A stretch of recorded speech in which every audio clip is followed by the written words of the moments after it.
The flu season is upon us. Which type will we worry about this year? And what kind of shots will we be told to take? Remember the swine flu scare of 1976? That was the year the U.S. government told us all that swine flu could turn out to be a killer that could spread across the nation. And Washington decided that every man, woman, and child in the nation should get a shot to prevent a nationwide outbreak, a pandemic. Well, 46 million of us obediently took the shot. And now 4,000 Americans are claiming damages from Uncle Sam amounting to $3.5 billion because of what happened when they took that shot. By far the greatest number of the claims, 2/3 of them, are for neurological damage or even death, allegedly triggered by the flu shot. We pick up the story back in 1976 when the threat posed by the swine flu virus seemed very real indeed. This virus was the cause of a pandemic in 1918 and 1919 that resulted in over 500,000 deaths in the United States, as well as 20 million deaths around the world.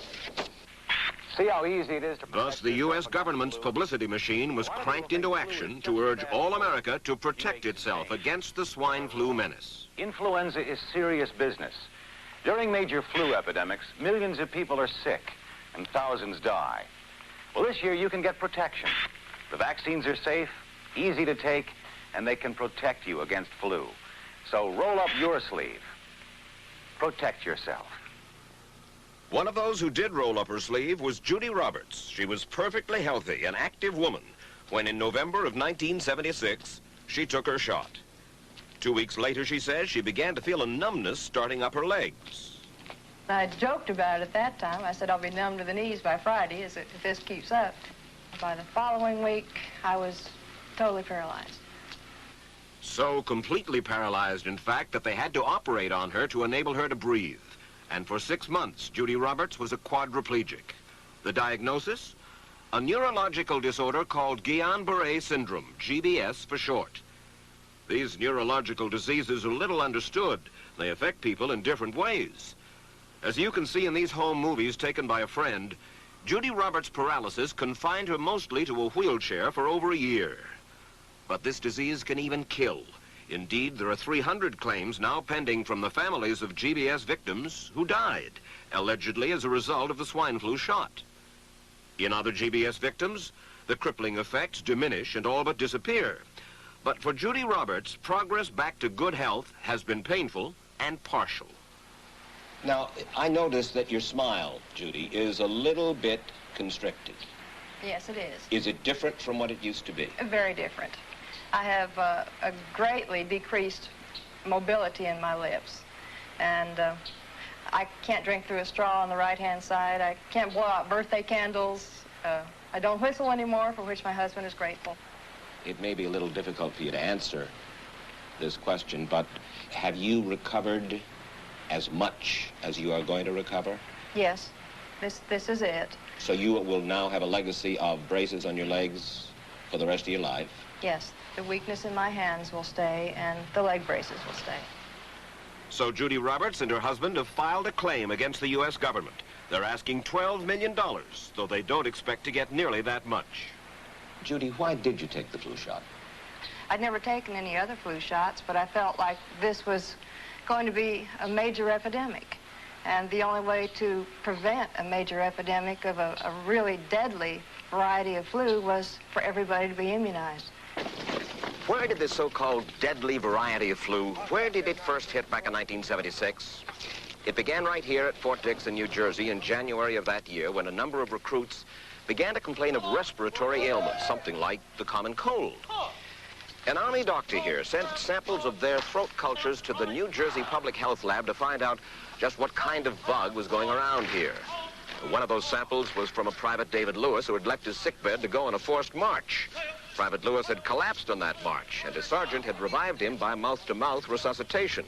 But the sergeant showed no signs of illness. A few days later, Private Lewis died. If this disease is so potentially fatal that it's going to kill a young, healthy man, a middle-aged school teacher doesn't have a prayer. The New Jersey lab identified most of those soldiers' throat cultures as the normal kind of flu virus going around that year, but they could not make out what kind of virus was in the culture from the dead soldier and from 4 others who were sick. So they sent those cultures to the Federal Center for Disease Control in Atlanta, Georgia for further study. A few days later, they got the verdict: swine flu. But that much publicized outbreak of swine flu at Fort Dix involved only Private Lewis, who died, and those 4 other soldiers who recovered completely without the swine flu shot. If I had known at that time that the boy had been in a sick bed, got up, went out on a forced march, and then collapsed and died, I would never have taken the shot. The rationale for our recommendation was not on the basis of the death of a single individual, but it was on the basis that when we do see a change in the characteristics of the influenza virus, it is a massive public health problem in this country. Dr. David Senser, then head of the CDC, the Center for Disease Control in Atlanta, is now in private industry. He devised the swine flu program, and he pushed it. You began to give flu shots to the American people in October of '76. October 1st. By that time, how many cases of swine flu around the world had been reported? There had been several reported, but none confirmed. There had been cases in Australia that were reported by the press, by the news media. There were cases in... None confirmed. Did you ever uncover any other outbreaks of swine flu anywhere in the world? No. Now, nearly everyone was to receive the shot in a public health facility where a doctor might not be present. Therefore, it was up to the CDC to come up with some kind of official consent form, giving the public all the information it needed about the swine flu shot. This form stated that the swine flu vaccine had been tested. What it didn't say was that after those tests were completed, the scientists developed another vaccine, and that was the one given to most of the 46 million who took the shot. That vaccine was called X53A. Was X53A ever field tested? I can't say. I would have to... It wasn't. I don't know. Well, I would think that you're in charge of the program. I would have to check the records. I haven't looked at this in some time. The information form, the consent form, was also supposed to warn people about any risks of serious complications following the shot. But did it? No, I had never heard of any reactions other than a sore arm, fever, this sort of thing. Judy Roberts' husband, Gene, also took the shot. Yes, I looked at that document. I signed it. Nothing on there said I was going to have a heart attack or I get Guillain-Barre, which I never heard of. What if people from the government, from the Center for Disease Control, what if they had indeed known about it? What would be your feeling? They should have told us. Did anyone ever come to you and say, you know something, fellas? There's the possibility of neurological damage if you get into a mass immunization program? No. No one ever did? No. Do you know Michael Hatwick? Yes. Mm-hmm. Dr. Michael Hatwick directed the surveillance team for the swine flu program at the CDC. His job was to find out what possible complications could arise from taking the shot and to report his findings to those in charge. Did you know ahead of time, Dr. Hatwick, that there had been case reports of neurological disorders, neurological illness, apparently associated with the injection of influenza vaccine? Absolutely. You did? Yes. How'd you know that? By review of the literature. So you told your superiors, the men in charge of the swine flu immunization program, about the possibility of neurological disorders? Absolutely. What would you say if I told you that your superiors say that you never told them about the possibility of neurological complications? That's nonsense.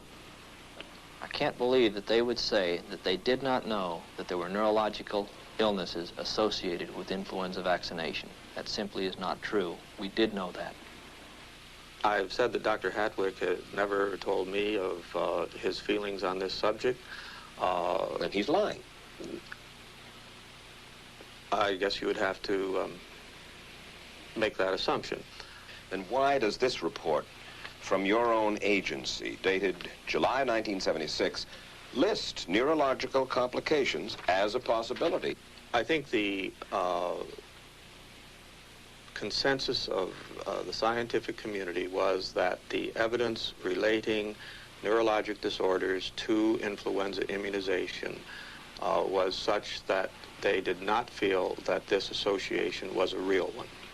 You didn't feel it was necessary to tell American people that information?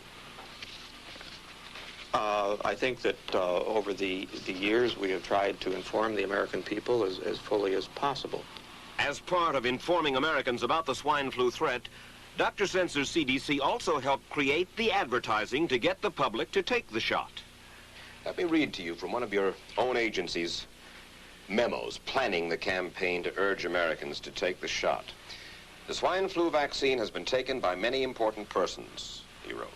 Example, President Ford, Henry Kissinger, Elton John, Muhammad Ali, Mary Tyler Moore, Rudolph Nureyev, Walter Cronkite, Ralph Nader, Edward Kennedy, etc., etc. True? I'm not familiar with that particular piece of paper, but I do know that at least of that group, President Ford did take the vaccination. Did you talk to these people beforehand to find out if they planned to take the shot? I did not know. Did anybody? I do not know. Did you get permission to use their names in your campaign? I do not know. Mary, did you take a swine flu shot? No, I did not. Did you give them permission to use your name saying that you had or were going to? Absolutely not. Never did. Did you ask your own doctor about taking the swine flu shot? Yes, and at the time he thought it might be a good idea. But I resisted it because I was leery of having the symptoms that sometimes go with that kind of inoculation. So you didn't? No, I didn't. Have you spoken to your doctor since? Yes. And? He's delighted that I didn't take that shot. You're in charge. Somebody's in charge. This is your advertising strategy that I have a copy of here. Who's it signed by? This one is unsigned.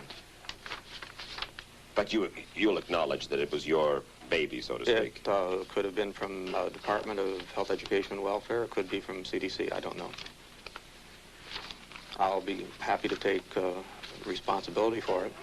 It's been 3 years now since you fell ill with GBS, right? Right. Has the federal government, in your estimation, played fair with you about your claim? No, I don't think so. It seems to be dragging on and on and on, and really no end in sight that I can see at this point. With respect to the cases of Guillain-Barre, allegedly... Former Secretary of HEW Joseph Califano, too, was disturbed that there was no end in sight. So a year and a half ago, he promised that Uncle Sam would cut the bureaucratic red tape for victims suffering from GBS and would pay up quickly. We shouldn't hold them to an impossible or too difficult standard of proving that they were hurt. Even if we pay a few people a few $1,000s that might not have deserved it, I think justice requires that we promptly pay those people who do deserve it. Who's making the decision to be so hard-nosed about settling? Well, I assume the Justice Department is. Griffin Bell before he left? Well, the Justice Department agreed to the statement I made. It was cleared word for word with the lawyers in the Justice Department by my HEW lawyers. And that statement said, in effect? That statement said that we should pay Guillain-Barre claims without regard to whether the federal government was negligent if they resulted from the swine flu shot. I think the government knows it's wrong. If it drags out long enough, that people will just give up. Let it go. I am a little more adamant in my thoughts than my wife is, because I told Judy to take the shot. She wasn't going to take it, and she never had shots, and I'm mad with my government because they knew the facts, but they didn't release those facts because if they had released them, the people wouldn't have taken. And they can come out tomorrow and tell me there's going to be an epidemic, and they can drop off like flies next to me. I will not take another shot that my government tells me to take. Meantime, Judy Roberts and some 4,000 others like her are still waiting for their day in court.